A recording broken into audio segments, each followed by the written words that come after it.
The first skill that my PhD gave me that I still use today is being comfortable with ambiguity, not being certain what will happen, but giving it a go anyway. Also, I think that you get pretty excited by the non-linear returns of ambiguity. And there's no doubt that without that comfort with ambiguity, I would not be doing what I'm doing right now. And I absolutely love what I do right now. So definitely that's a skill that you build up during your PhD, and why a lot of people find it very uncomfortable early on, because unlike undergraduate where your lectures are laid out for you, where you know that these exams are in this place, a PhD just says, well, try some things and let's see what happens.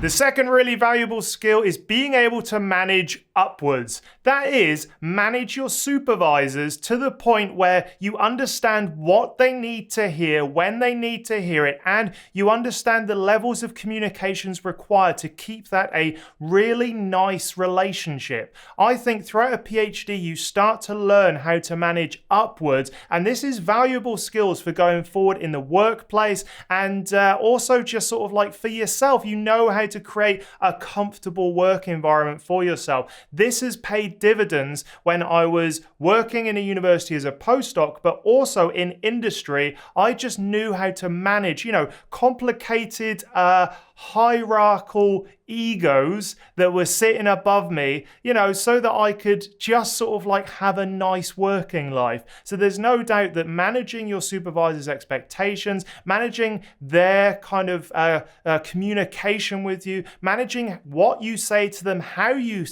say that to them, really, really helps. There's no doubt that a PhD really helps with managing upwards. Another skill that I have absolutely loved and used after my PhD is appreciation for serendipity. That is, just being comfortable not only with the unknown, but also taking advantage of the things that happen out of nowhere. Now, some of you may not know this, but I started like 3 or 4 YouTube channels all at the same time because I understood that some of them would fail, some of them would do okay, but maybe only 1 or 2 would like really burst off. And so I understood that, you can put the same effort into a load of different activities in exactly the same way, but for some reason, one thing just really works. It's a combination of things that you just invisible to you, I think. It's that luck component of life. And so I really think that, getting used to that feeling and that sort of reality really helps, because a PhD, you try a load of things fail, things do okay, and then there's that one thing that kind of just pops up. It rears its head over all of the mess, and you go, yes, that is the thing I want to do my PhD or focus my PhD on because it's working. And it's a skill that has been so valuable to me, and I'm sure it will be to you too. Another skill is iterative thinking. That is, trying something, letting it fail or do whatever it does, and then readjusting that thing you're doing until you see a different outcome. That is essentially the process of research. Try something, see what happens, reassess. Try something else, see what happens, reassess. And I think a lot of people, if you haven't been through that kind of iterative process before, over many years, like a PhD, you can kind of try something, fail, and then go, oh well. Whereas, I think a PhD allows you to try something and then go, well, okay, well, that's what the result was from these series of conditions. Let's try it again to see if I can make it better. And there's no doubt that that skill and that kind of mindset has really helped over every job that I've ever had. So iterative thinking is certainly a skill that you build through your PhD, and it's not something that comes naturally to many people.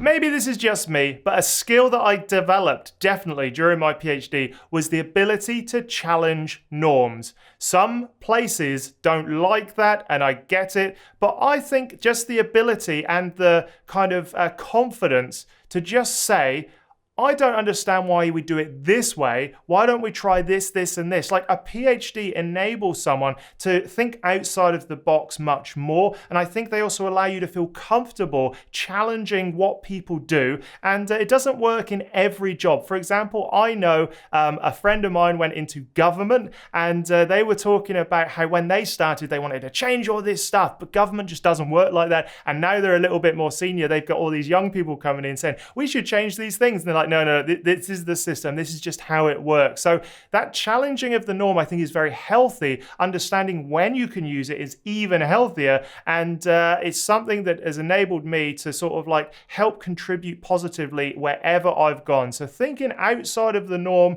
and challenging the norms is a skill that PhD students just develop. And I think it is very, very valuable to employers. Failure, our friend. A PhD allows you to build the skill to embrace failure, understanding that failure isn't a permanent condition. But the thing is that many people who haven't done a PhD, and essentially a PhD is like fail, fail, fail, fail, little win, ooh, exciting. And that's what our life is like. So we get very comfortable with failure. Many people stop at failure because they think it's a reflection on them. They think it's a reflection on their kind of ability to do something. Whereas we're like, okay, we failed, let's try again. And it's not something that is obvious to first year PhD students, but you know, the reason someone is successful is because they found out all the ways that don't work. And that's what a PhD really gives you. So that ability to not only embrace failure, but also thrive in its presence. I think that is something that a PhD really gives you, a great skill. Intrinsic motivation. That is a skill, no doubt, that PhD students develop. You have to work out why you're doing it for you. Even if it's just like rage finishing, like I think a lot of people do. It's just like find something inside you that's not an external motivation to get you through the hard times. Understanding what makes you tick, understanding what allows you to move forward really is a great skill. And it's something that not a lot of people develop. They rely on, you know, external things like money, like prestige. All of those things are important. But a true kind of PhD sort of skill is the ability to just push on through because of intrinsic motivation. So to be able to develop that, understand it, and utilize it is a skill that PhD students develop throughout their time, absolutely. All of these skills really fall under the umbrella of endurance and persistence.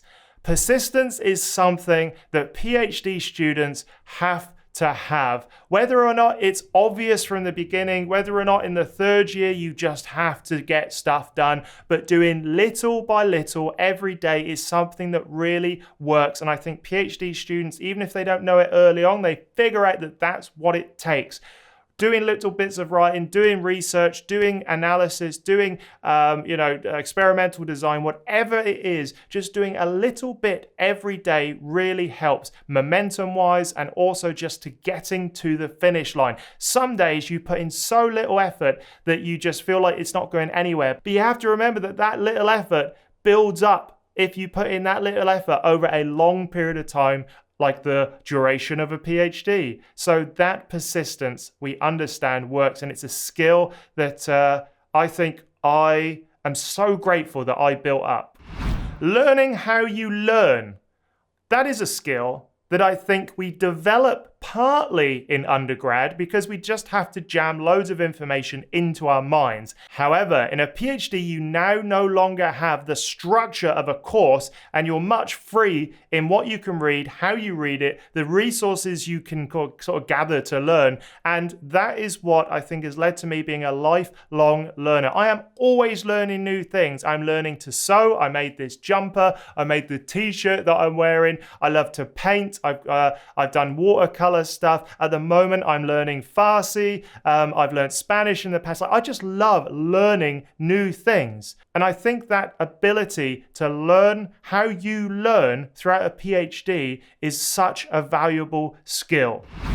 This is by far the number one most valuable skill that I have ever learned and refined during my PhD, and that is public speaking. public speaking, the ability to be persuasive to a large amount of people, and by large amount of people, sometimes it's like a conference room full of people, and other times I've spoken to like 1,000 people on a stage at National Science Week. So it really is about being comfortable being in public and speaking. It is something that, first of all, I've come to enjoy, but also it is an absolute skill when you're in any sort of job. Persuasion is certainly part of public speaking, being confident, and all of these things means that, it is just a powerful skill in nearly every circumstance. So getting comfortable reporting on your research to your supervisor, putting your hand up for those more uncomfortable things like symposia or conferences and oral presentations in your department, all of those things will help you, no doubt. So if you're not a confident public speaker, a PhD is a great place to practice a lot.